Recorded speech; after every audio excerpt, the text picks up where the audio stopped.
Tous les jours, matin, midi et soir, elles viennent faire la queue autour de cette eau qui sort dans des petits tuyaux accrochés sur le mur de l'école primaire des 3 francs. Elles, les populations du quartier Mpissa à Bakongo, dans le 2e arrondissement de Brazzaville. Elles font la queue pour remplir des bidons jaunes de 25 litres. Question de faire des réserves comptant pour les ménages au quotidien. Des ménages qui nécessitent beaucoup d'eau.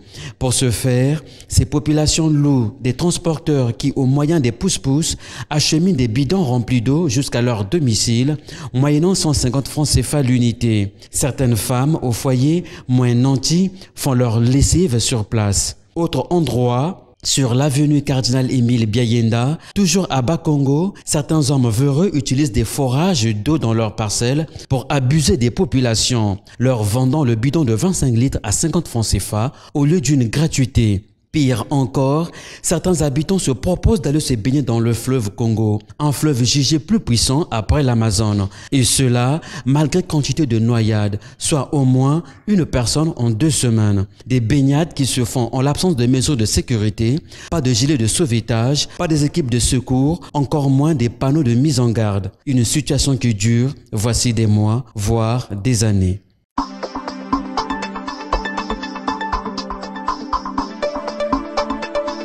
Les jours sont indéterminés et cela devient au quotidien. C'est tous les jours que nous venons chercher de l'eau ici au forage.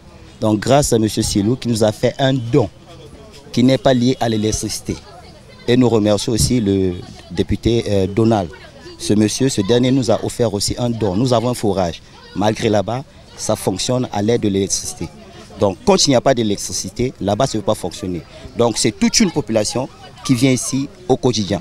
Vous allez imaginer, monsieur, aujourd'hui, vous louez une maison, vous avez des enfants, vous partez au boulot, vous payez le loyer, et tout ça, c'est catastrophique. Dans Bakongo, l'eau ne coule pas. Bien sûr, nous avons des robinets qui ne représentent que des robinets, qui ne jouent pas leur rôle. Donc, nous ne parlons plus d'eau ici. L'eau ne coule pas chez nous. On n'a aucune chance. Quand il n'y a pas de courant, il n'y a pas d'eau.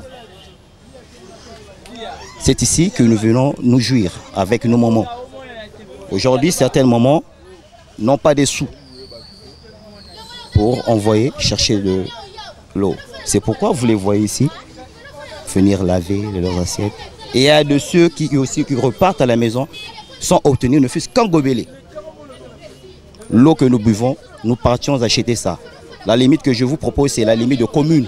C'est là-bas où nous partons chercher de l'eau. Donc ça, vous ne buvez pas?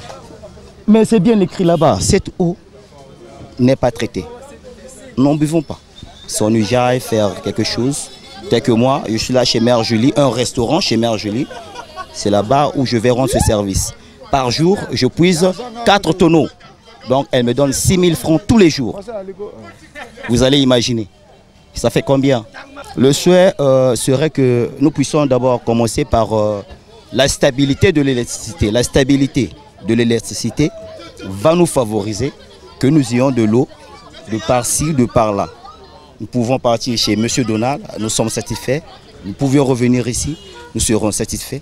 Mais quand il n'y a pas d'électricité, soudain là-bas aussi c'est bloqué. Donc c'est toute une population. Malheureusement, monsieur, vous êtes venu en retard. Sinon que vous verriez une masse des grands-parents, des grandes mamans. C'est la guerre. On parle d'une bataille d'eau dans Bakongo. Je suis venu épuiser de l'eau ici, mais vraiment, il y a une catastrophe de l'eau ici. C'est difficile de trouver de l'eau ici parce qu'il y a beaucoup de gens, il n'y a pas de l'eau, il n'y a pas vraiment, je ne sais pas comment dirais-je, mais on souffre ici, on souffre vraiment. On est venu pour épuiser de l'eau. Regarde, les bidons sont là, les gens sont là, mais il n'y a pas de l'eau. Ça fait combien de temps que ça dure? Plus ou moins 2 à 3 mois, je crois, si je ne me trompe pas. Si je ne me trompe pas, 2 à 3 mois, je crois.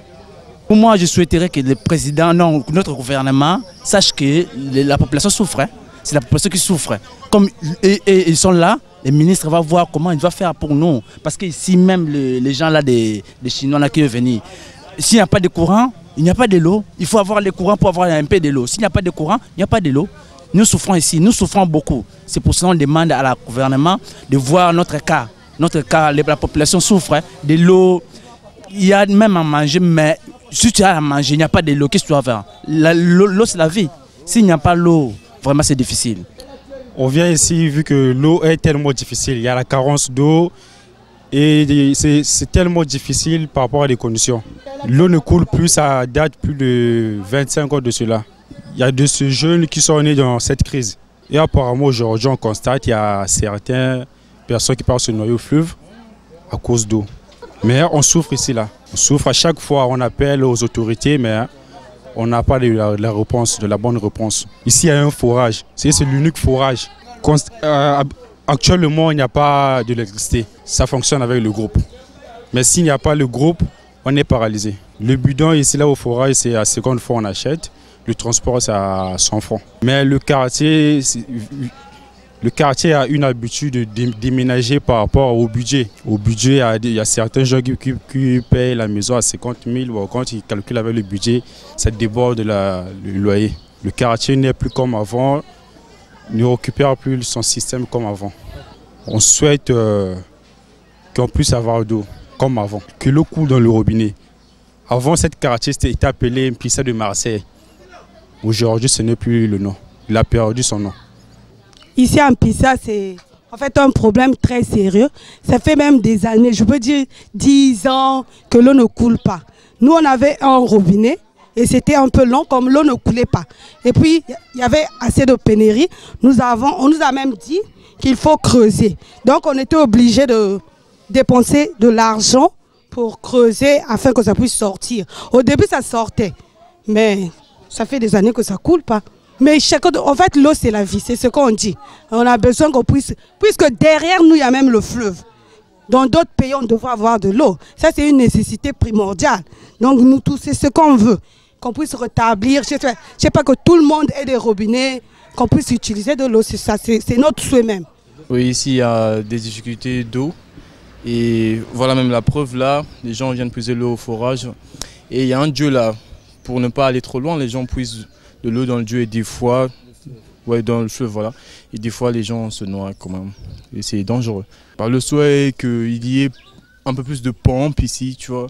Qu'il y ait en fait une libre circulation d'eau potable aussi. Parce que... Vu que ça fait 3 semaines de cela, ici à Mpissa, il n'y a pas de l'eau. L'eau ne coule pas, voilà pourquoi les gens descendent au fleuve pour se laver. On souhaite que si comment dirais-je, les nobles, les chefs de la ville puissent nous installer de l'eau. Vu que de l'eau ne coule pas, on doit mettre les tuyaux, nous réparer ça. Vu qu'on ne peut pas vivre sans de l'eau quand même. On n'y arrive pas.